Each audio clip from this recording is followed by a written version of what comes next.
لا إله إلا الله محمد رسول الله لا إله إلا الله محمد رسول الله. حضرت امام حسین شہید کر دیے گئے، ان کا خاندان شہید کر دیا گیا. صرف 14 سال کے امام زین العابدین رضی اللہ تعالی عنہ اس حادثے میں، اس واقعہ میں جو ہے وہ بچے. اور سب سے زیادہ دکھ اپنی آنکھوں سے انہوں نے دیکھے. کربلا کا منظر بھی دیکھا، کوفے کا دارالعمارہ بھی دیکھا، اور دمشق کا دربار یزید بھی دیکھا، اور پھر یہاں سے مدینے پہنچ کر اہل مدینہ سے جو سامنا ہوا امام زین العابدین نے وہ لمحے بھی دیکھے. کہتے ہیں اس واقعہ کربلا کے بعد حضرت امام زین العابدین کبھی ہنسے نہیں تھے. جب بھی پانی پینے لگتے تو رو پڑتے، انہیں شاید سکینہ کی پیاس یاد آ جاتی تھی.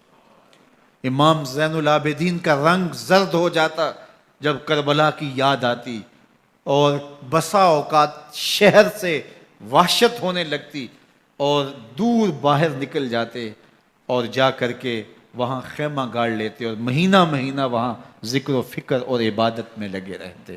امام زین العابدین کے ہاتھوں میں ہتھ کڑیاں، پاؤں میں زنجیریں، اور اونٹ پہ باندھ کر کے جب حضرت امام زین العابدین کو شہیدوں کی لاشوں کے قریب سے گزارا گیا تو غشی پہ غشی طاری ہو رہی تھی امام زین العابدین پہ. اور وہ گھڑیاں بھی امام زین العابدین پر کتنی دردناک تھیں کہ جب شہزادیاں اونٹوں کے ساتھ باندھی گئی تھیں اور امام زین العابدین اپنے بابا کا سر اپنے سامنے چلتا ہوا دیکھتے تھے. اور یہ دردناک لمحے کہ جب رات کی گھڑی آئی تو زینب سلام اللہ علیہ نے دیکھا کہ زین العابدین کے آنسو نہیں تھمتے اور ان کو غشی پہ غشی آتی ہے، تو وہ آگے بڑھ کے ان کو اپنی آغوش میں سمیٹتی ہیں اور کہا زین العابدین کیا ہوا؟ کہا کہ پھپھو جان اگر ہو سکے تو بابا کا سر کچھ دیر کے لیے میری گود میں نہیں آ سکتا ہے. وہ وقت بھی امام زین العابدین پہ آتا جب زخم اور درد اور دکھ حد سے تجاوز کرتے ہیں تو زین العابدین مدینہ کی طرف منہ کر لیتے ہیں اور حضور کی بارگاہ میں ہوا کے ہاتھوں پیغام بھیجتے ہیں. ان نلتا یا ریح الصبا یوما الی ارض الحرم بلغ سلامی روزتن فیہا النبی المحترم یا رحمتا للعالمین ادرک لزین العابدی محبوس عید الظالمی فی الموکب والمزدحم.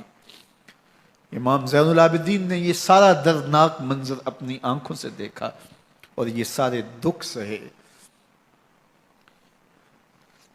امام زہری کہتے ہیں کہ ولید کے زمانے میں دوبارہ امام زین العابدین کو پکڑ لیا گیا اور ان کے ہاتھوں میں دوبارہ ہتھ کڑیاں اور پاؤں میں بیڑیاں ڈال دی گئیں. میں ملنے گیا تو جو ہی امام کے ہاتھوں میں ہتھ کڑیاں دیکھی تو میرا دل ڈولنے لگا اور میری آواز گلے میں دب گئی اور آنسو تھے کہ تھمتے نہیں تھے. تو امام زین العابدین نے مجھے دیکھا تو مجھے تسلی دیتے ہوئے کہا زہری کیا ہوا تمہیں؟ تو میں نے کہا حضرت کربلا میں تھوڑے دکھ دیکھے تھے اور اب یہ حالت مجھ سے دیکھی نہیں جا رہی. تو امام زین العابدین نے ان زنجیروں کو اور ان ہتھ کڑیوں کو جن سے آپ جکڑے گئے تھے جھٹکا دیا، لوہے کی زنجیریں ٹوٹ گئیں. کہا زہری ہم اللہ کی تقدیر پہ راضی ہے ورنہ یہ زنجیریں کیا ہوتی ہیں. میٹھا میٹھا ہے